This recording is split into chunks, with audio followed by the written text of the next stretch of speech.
বন্ধুরা, আমাদের বিশ্ব ব্রহ্মাণ্ডে প্রতিনিয়ত কোনো না কোনো ঘটনা ঘটেই চলেছে। আর বিশ্ব ব্রহ্মাণ্ডে ঘটে চলা এমন কিছু ঘটনা যেমন ভয়ঙ্কর তেমনি রহস্যজনক। সব ঘটনার পুরোপুরি রহস্য উন্মোচন আমাদের মনুষ্য সমাজ দ্বারা কখনোই সম্ভব নয়। আর বন্ধুরা, বিশ্ব সংসারে অভূতপূর্ব এবং অবিশ্বাস্য অবজেক্ট নিউট্রন স্টার, আর এটি বিশ্ব ব্রহ্মাণ্ডের মধ্যে ব্ল্যাক হোলকে বাদ দিয়ে সব থেকে ডেন্স অবজেক্ট। বন্ধুরা, আমরা সবাই জানি আমাদের পৃথিবীর মাধ্যাকর্ষণ শক্তি কতটা, কিন্তু এই নিউট্রন স্টারের মাধ্যাকর্ষণ শক্তি পৃথিবীর থেকে প্রায় 2 বিলিয়ন গুণ বেশি। একবার ভাবুন তো, এই নিউট্রন স্টার যদি কখনো পৃথিবীর কাছে চলে আসে তখন আমাদের পৃথিবীর কি অবস্থা হবে। আর এই নিউট্রন স্টারটাই বা কি, কিভাবে উৎপন্ন হয় এই নিউট্রন স্টার, এই নিউট্রন স্টারের মধ্যে কি আছে, এই সকল কিছু তথ্য জানার জন্য আপনাকে ভিডিওটা শেষ পর্যন্ত দেখতে হবে। এবং এই ভিডিওর মধ্যে অনেক বিশেষ গুরুত্বপূর্ণ তথ্য রয়েছে, তাই আবারও বলছি ভিডিওটা না স্কিপ করে শেষ পর্যন্ত দেখতে থাকুন। বন্ধুরা, আমরা সুপারনোভার ভিডিওতে জেনেছিলাম যে প্রত্যেক তারার জন্ম মৃত্যু হয়, আর তারা নিউক্লিয়ার ফিউশনের মাধ্যমে জ্বলে। নিউক্লিয়ার ফিউশনের মাধ্যমে আলো এবং তাপ উৎপন্ন করে। নিউক্লিয়ার ফিউশনের মধ্যে দুটো হাইড্রোজেন পরমাণু মিশে একটি হিলিয়ামে উৎপন্ন করে এবং দুটো হিলিয়াম পরমাণু মিশে কার্বন উৎপন্ন করে।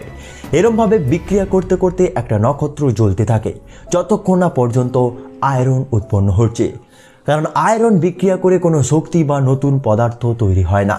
বন্ধুরা, নিউক্লিয়ার ফিউশন সম্পর্কে যদি আপনারা ডিটেইলে জানতে চান তাহলে আর্টিফিশিয়াল সান কিভাবে কাজ করে ওই ভিডিওটা দেখতে পারেন। বন্ধুরা, তারা জ্বলতে জ্বলতে যখন তারার ইন্ধন বা ফুয়েল শেষ হয়ে যায় তখন তারার মাধ্যাকর্ষণ শক্তির সাথে নিউক্লিয়ার ফিউশনের শক্তি লড়তে পারে না, আর তখনই তারা বিশাল বিস্ফোরণের সাথে সংকুচিত হতে থাকে। এই বিস্ফোরণকে সুপারনোভা বলা হয়। বন্ধুরা, সুপারনোভার ফলে তারাটি সংকুচিত হতে হতে একটা ডেন্স বা ঘনত্বযুক্ত অবজেক্টে পরিণত হয়ে যায়, আর যেটা অন্য কোনো ছোট নক্ষত্র তৈরি করে কিংবা নিউট্রন তারা কিংবা বিশ্ব ব্রহ্মাণ্ডের সবথেকে রহস্যময় এবং সবথেকে বেশি ঘনত্বযুক্ত ব্ল্যাক হোল তৈরি করে। ধ্বংসের পর কি উৎপন্ন হবে সেটা নক্ষত্রের মাস বা ভরের ওপর নির্ভর করে, আর নিউট্রন তারার ঘনত্ব এতটাও কম নয়। এর ঘনত্ব প্রায় 10⁻17 কেজি পার মিটার কিউব, যেখানে আমাদের পৃথিবীর ঘনত্ব প্রায় 5 × 10⁻³ কেজি পার মিটার কিউব, যার মানে 1 চামচ নিউট্রন তারার উপাদানের ওজন প্রায় 1 বিলিয়ন টন। সূর্যের থেকে প্রায় 8 থেকে 10 গুণ নক্ষত্র যখন ধ্বংস হয় তখন নক্ষত্রটি বিস্ফোরিত হওয়ার পর নিউট্রন তারায় পরিণত হবে এবং যার ব্যাস প্রায় 10 থেকে 20 কিলোমিটার। আর এই নিউট্রন তারার ভর আমাদের সূর্যের থেকে প্রায় 3 থেকে 4 গুণ বেশি হবে। একটি নিউট্রন তারার law of conservation of angular মুভমেন্টের জন্য প্রচুর গতিতে ঘুরতে থাকে। এত জোরে ঘোরার জন্য এই নিউট্রন তারা একটি স্ট্রং ইলেকট্রোম্যাগনেটিক ফিল্ড তৈরি করে। এই law of conservation of angular মুভমেন্টে বলা হয়েছে, যখন কোনো বস্তুর ওপর কোনো বাহ্যিক টর্ক কাজ করে না তখন কৌণিক ভরবেগের কোনো পরিবর্তন ঘটবে না। যখন তারাটি সংকুচিত হয় তখন চারিদিক থেকে অবজেক্ট তারার কেন্দ্রে ছুটে আসে এবং চারিদিক থেকে ছুটে আসার ফলে তারার মধ্যে একটি ঘূর্ণন শক্তি উৎপন্ন হয়, যেমনভাবে একটি ঘূর্ণিঝড় তৈরি হয়। যখন কোনো স্থানে গরম হাওয়া হয় তখন গরম হাওয়া হওয়ার জন্য হাওয়া ওপরের দিকে উঠে যায় এবং ওই জায়গায় একটি ফাঁকা শূন্যস্থান তৈরি হয়, আর ওই শূন্যস্থানকে পূরণ করার জন্য চারিদিক থেকে যখন ঠান্ডা হাওয়া ছুটে আসে তখন একে অপরের সাথে ধাক্কা খেয়ে একটি ঘূর্ণিঝড় উৎপন্ন করে। আর এই যে নিউট্রন তারাটি ঘুরে ইলেকট্রোম্যাগনেটিক ফিল্ড উৎপন্ন করে একে পালসার ও বলা হয়। তারাটি অনবরত ঘুরতে ঘুরতে নিজের গতি কমিয়ে একদিন এমন আসে যে তারাটি স্থির হয়ে যায়। বিশ্ব ব্রহ্মাণ্ডে এখনো পর্যন্ত সবথেকে গতিশীল নিউট্রন তারার স্পিড 716 রেভলিউশন পার সেকেন্ড, মানে মিনিটে প্রায় 43,000 বার ঘোরে। এখনো পর্যন্ত কোনো সিওরিটি হয়নি, তবু বিজ্ঞানীরা মনে করেন যে এই নিউট্রন তারা পুরোপুরি নিউট্রন দিয়ে তৈরি। এবার আপনাদের মাথায় প্রশ্ন আসতে পারে যে একটা পরমাণুতে নিউট্রন, প্রোটন, ইলেকট্রন তিনটি থাকে, তাহলে ইলেকট্রন এবং প্রোটন কোথায় গেল?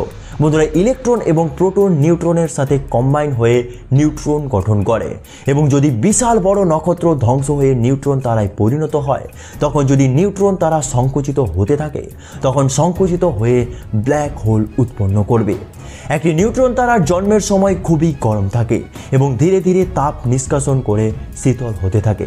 তবুও 1000 থেকে 1 মিলিয়ন বয়সী নিউট্রন তারার তাপমাত্রা প্রায় 1 মিলিয়ন কেলভিন, যেখানে সূর্যের তাপমাত্রা 5778 কেলভিন। বন্ধুরা, এবার প্রশ্ন হচ্ছে, যদি নিউট্রন স্টার আমাদের পৃথিবীর কাছে চলে আসে তাহলে কি হবে? পৃথিবী তো দূরের কথা, এটা যদি কোনো কারণে সৌরজগতের মধ্যে চলে আসে তাহলে আমাদের সৌরজগৎকে পুরোপুরি ধ্বংস করে ফেলবে। আর সৌরজগতের মধ্যে নিউট্রন স্টার আসার সম্ভাবনা অনেকটাই কম, সোজাসুজি আসবে না বললেই চলে। তবুও ইমাজিন করা যাক, যদি একটা নিউট্রন স্টার আমাদের সৌরজগতের মধ্যে চলে আসে তাহলে সৌরজগতে উপস্থিত থাকা সকল গ্রহ নক্ষত্রকে ওলট পালট করে দেবে। কারণ এর মাধ্যাকর্ষণ শক্তি এতটাই বেশি যে সৌরজগতে থাকা সকল কিছু অবজেক্টকে এর নিচের দিকে টেনে নেবে। আর টেনে নিলে সূর্য, চন্দ্র, পৃথিবী, মঙ্গল ইত্যাদি সকল প্রকার গ্রহ, উপগ্রহ, নক্ষত্র এক জায়গায় হয়ে যাবে।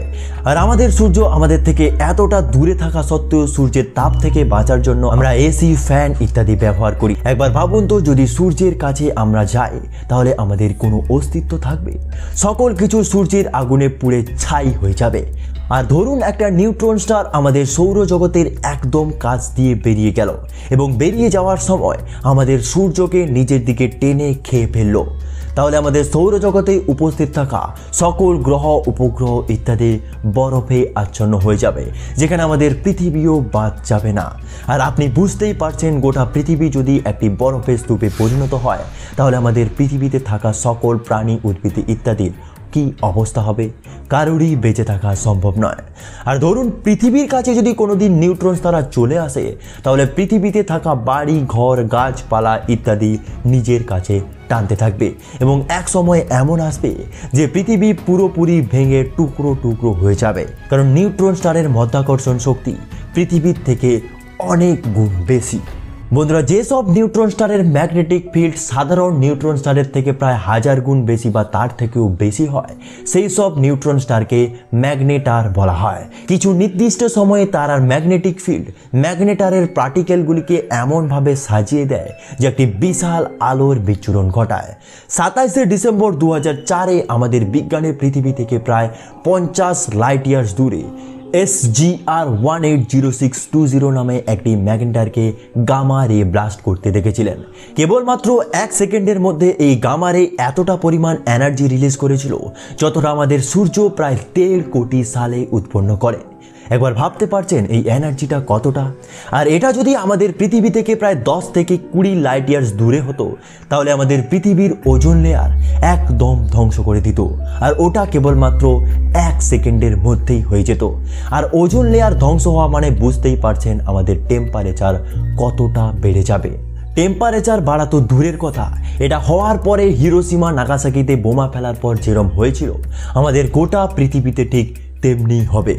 আর আপনাদের কাছে একটা প্রশ্ন রইল, ইমাজিন করুন একটা ছোট্ট নিউট্রন স্টার আমাদের সূর্যের কাছে চলে এলো এবং ওর এতটাও ক্ষমতা নেই যে আমাদের সূর্যকে খেয়ে ফেলবে। অবভিয়াসলি তখন আমরা আকাশে দুটো নক্ষত্রকে দেখতে পাবো। তখন আমাদের পৃথিবীর কি অবস্থা হবে? অবশ্যই কমেন্ট করে জানাবেন। আর তার সাথে সাথে ভিডিওটা আজ এই পর্যন্ত।